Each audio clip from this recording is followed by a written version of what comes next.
Рождественская звезда. Стихотворение Бориса Пастернака.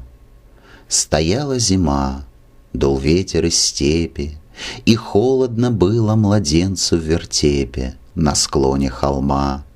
Его согревало дыханье вала, домашние звери стояли в пещере, над яслями теплая дымка плыла.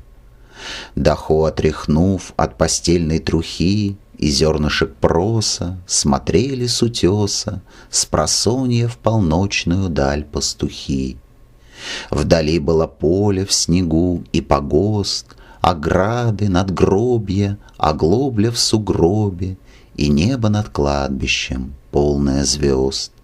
А рядом, неведомая перед тем, застенчивей плошки в оконце сторожки мерцала звезда по пути в Вифлеем.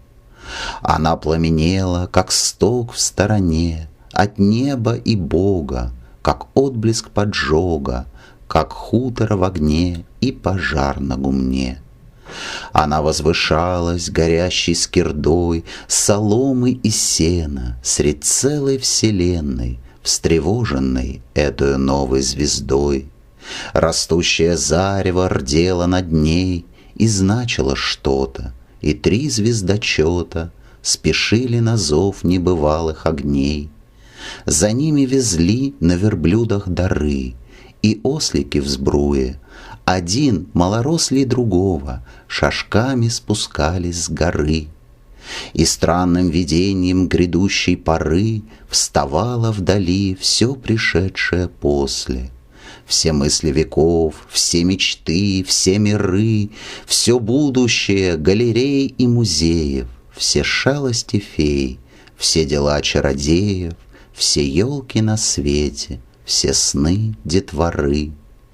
Весь трепет затепленных свечек, все цепи, все великолепие цветной мишуры, все злей и свирепей дул ветер из степи, все яблоки, все золотые шары. Часть пруда скрывали верхушки ольхи, но часть было видно отлично отсюда, сквозь гнезда грачей и деревьев верхи.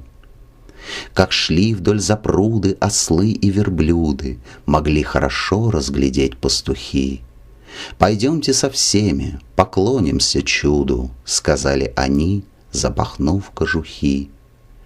От шарканья по снегу сделалось жарко, по яркой поляне листами слюды вели за хибарку босые следы. На эти следы, как на пламя огарка, ворчали овчарки при свете звезды. Морозная ночь походила на сказку, и кто-то с навьюженной снежной гряды все время незримо входил в их ряды. Собаки брели, озираясь с опаской, и жались к подпаску, и ждали беды. По той же дороге, через эту же местность, шло несколько ангелов в гуще толпы. Незримыми делала их бестелесность, но шаг оставлял отпечаток стопы. У камня толпилась орава народу, светало, а значились кедров стволы. «А кто вы такие?» — спросила Мария. «Мы, племя пастушье и небо послы, пришли вознести вам обоим хвалы. Всем вместе нельзя, подождите у входа».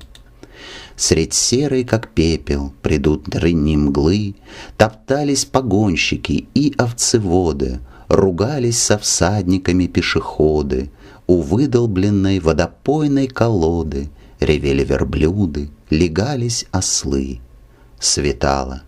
Рассвет, как пылинки золы, последние звезды сметал с небосвода, и только волхвов из несметного сброда впустила Мария в отверстие скалы. Он спал, весь сияющий, в яслях из дуба, как месяца луч в углублении дупла. Ему заменяли овчиную шубу, ослиные губы и ноздри вола. Стояли в тени, словно в сумраке хлева, шептались, едва подбирая слова. Вдруг кто-то в потемках немного налево от ясли рукой отодвинул волхва, и тот оглянулся с порога на деву, как гостья смотрела звезда Рождества.